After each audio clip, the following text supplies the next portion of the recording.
I was always the one they overlooked, the silent figure lingering in the background. They weren't mistaken. I held my tongue while my parents exalted my brother, Daniel, as the family's radiant beacon. I stayed mute as they praised his success, his charm, his endless possibilities. I didn't speak when he claimed Clara, the woman destined to be my wife, as his own. But silence doesn't equate to surrender. Silence can be a sharpened blade, lethal in its restraint. I'll never erase the memory of catching them. Daniel and Clara, his hand resting boldly on her hip, her lips trembling with a blend of guilt and desire. When I told my parents, their response left me reeling. My mother's mouth twitched into a faint smirk, as if it were inconsequential. "It's still within the family," she remarked, while my father clapped Daniel's back, as if he'd won a prize. I stood there, discarded, shamed unseen. That day, my quiet nature ceased to be a weakness. It transformed into a calculated plan. I left the city soon after, reconstructing myself from the ground up. Law, finance, intellectual property. I immersed myself in relentless nights, shaping myself into someone they wouldn't know. When I returned, it wasn't for immediate retribution. I came back with Elena at my side. She embodied everything Clara only feigned: compassion, loyalty, bravery. She saw the cracks in my spirit and didn't flinch. Instead, she pieced them together, bit by bit, until I felt restored. When she revealed we were expecting a child, a glimmer of hope sparked within me. Perhaps I could finally release the past. But the past wasn't ready to let me go. We attended a dinner at my parents' home, intended to be a moment of celebration.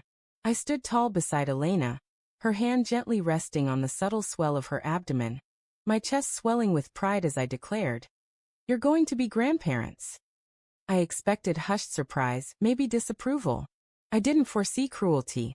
My mother's face twisted, her eyes burning with something venomous. My father's stare turned cold, and before I could react, my mother's hand struck out, hitting Elena's stomach. Elena staggered, gasping in agony, clutching her midsection. My mother's voice sliced through the room like a blade. "No! Daniel's child comes first. Get rid of it." The world seemed to tilt. My blood turned to ice. I pulled Elena close, shielding her trembling body from the people I once called kin. That moment snapped the final tether of my restraint. They didn't realize I'd been preparing for years, constructing my empire in the shadows, unnoticed beneath Daniel's dazzling aura. Every transaction, every investment, every contract was a strand in a web I wove around him. He thought himself cunning, using my company to mask his errors, signing documents without reading the fine print I meticulously crafted. Step by step, he handed me his empire, unaware of the snare. The night after that horrific dinner, I moved quickly. Lawyers, reporters, recordings of my parents' malice, their fixation on Daniel, their disdain for me. I had everything.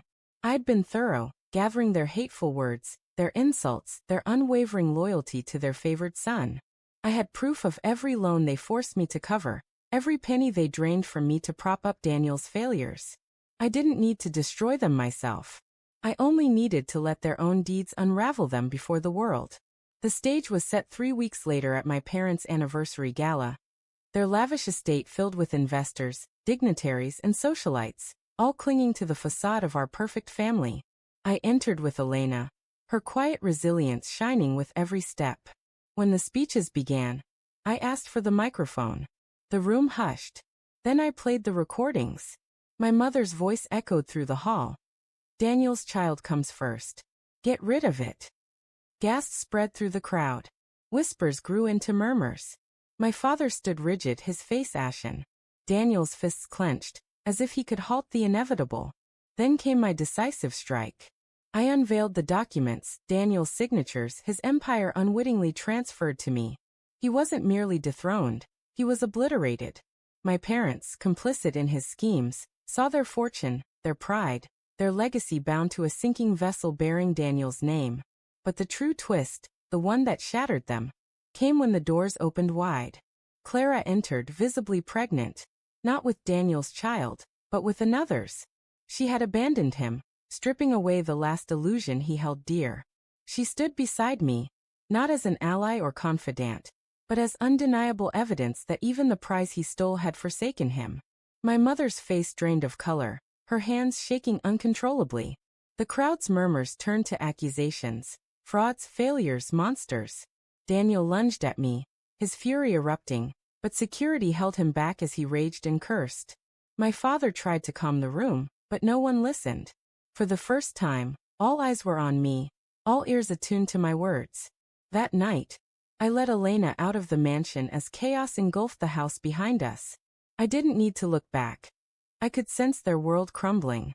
Daniel lost everything, his lover, his wealth, his reputation. My parents lost their prestige, their admiration, their legacy. They had wagered it all on their golden son, and I had reduced him to dust. Later, Elena asked if I felt remorse. I told her no. Vengeance wasn't my goal. Justice was. And justice doesn't shout or storm. It waits, patient and precise, and when it strikes, it leaves nothing standing. They always called me the quiet one. They weren't mistaken.